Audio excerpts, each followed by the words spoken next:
আমরা এসেছি আজ শুক্রবার জুম্মার দিন মসজিদ ই নূর, এটা সেগুন বাগিচায় অবস্থিত 10/, পূর্ব সেগুন বাগিচা। শুক্রবারের দিন আমরা দেখতে পাচ্ছি এখানে অন্ধ এবং অসহায় হতদরিদ্র অনেক মিসকিন্নি পুরুষ ও মহিলা এখানে আছেন। তারা অপেক্ষা করেন যে শুক্রবারের দিনে অনেক মানুষ এখানে যারা অসহায় হতদরিদ্র এদেরকে কিছু সাহায্য সহানুভূতি করেন এই শুক্রবারের দিন। ঠিক তারই একটি নমুনা আমরা দেখতে পাচ্ছি। শুক্রবার মসজিদ ই নূরের চারপাশে দাঁড়িয়ে আছে, বসে আছে এবং অনেক সবাই অসহায়, প্রত্যেকে এখানে অসহায়।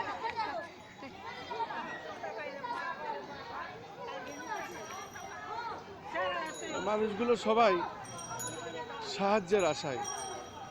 এখন শীতের সময়, অনেকে শীত বস্ত্র দেন, অনেকে নগদ অর্থ দেন, অনেকে এনাদের জন্য খাবার নিয়ে আসেন, কিছু বিরিয়ানির প্যাকেটও দেন, বিভিন্ন ধরনের খিচুড়ি রান্না করে নিয়ে আসেন। নগদ টাকা দেয় তো পান শুক্রবারে? দেয় দেয় হ্যাঁ।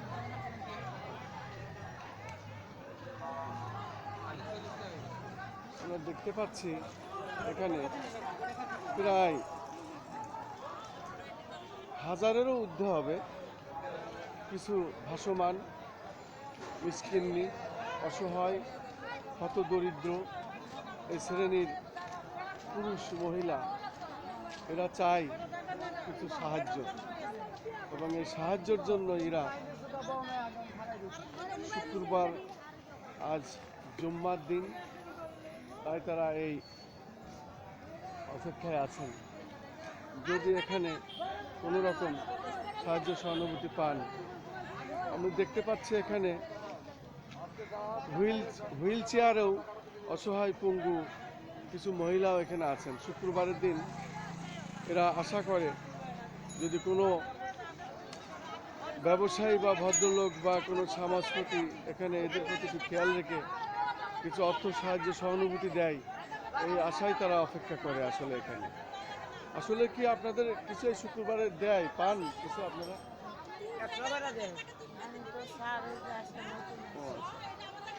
আপনি কি বলেন 100 করে দেয়? 100 টাকার বেশি দেয় না? এখানে যতগুলো মানুষ আছে সবার 100 করে টাকা দেয় ডেইলি শুক্রবারে। ও আচ্ছা, হ্যাঁ, এক সারে দেয়।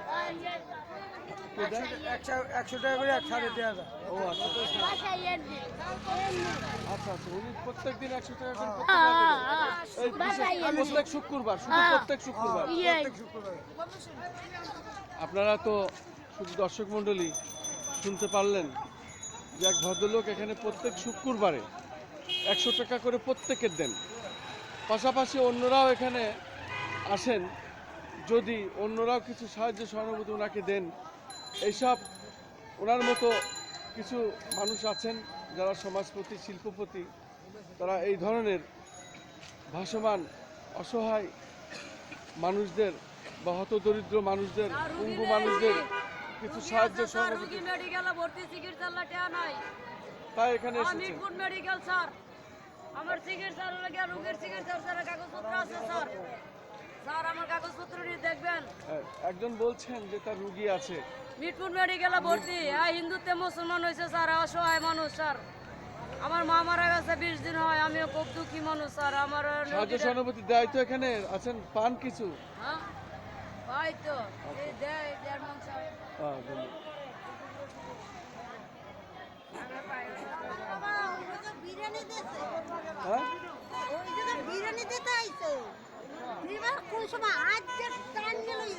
কিন্তু আপনারা বয়স্করা পান না, ওরা কেড়ে নিয়ে চলে যায়।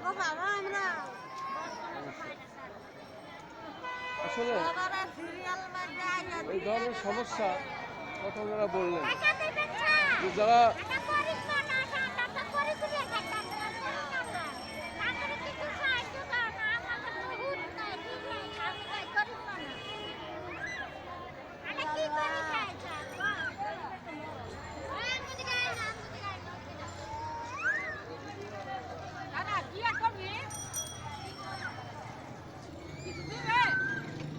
তাদের এটা সরকারকে দেখানো হবে। আমরা চেষ্টা করছি যে এটা কর্তৃপক্ষ দেখুক এবং আপনাদের প্রতি নজর রাখুক। আসলে সবাই তো অসহায়, এখানে এসেছে।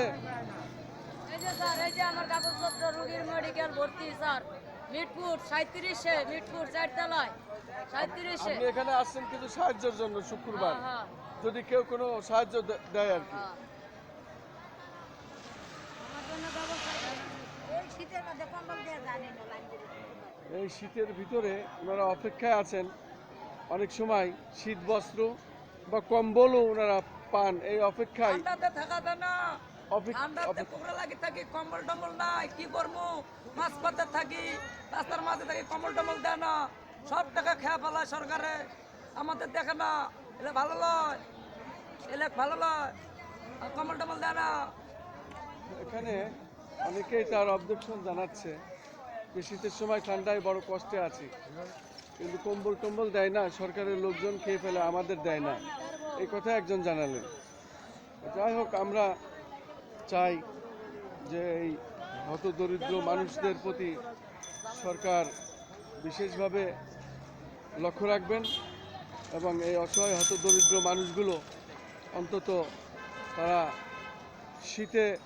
শীতবস্ত্র পাবেন এবং সেই সাথে খাদ্য। তারা খুবই সমস্যার মধ্যে জর্জরিত, এটাই তাদের মন্তব্য এবং তাদের কথা। তারা চায় যে আমাদেরকেও সাহায্য সহানুভূতি করা হোক, কষ্টর হাত থেকে আমাদেরকে বাঁচানো হোক। এই ছিল আজকে শুক্রবার জুম্মার দিন সেগুনবাগিচা মসজিদ ই নূরে। আমি খন্দকার মাসুদুজ্জামান, তারা নিউজ বিডি TNB থেকে ঢাকা।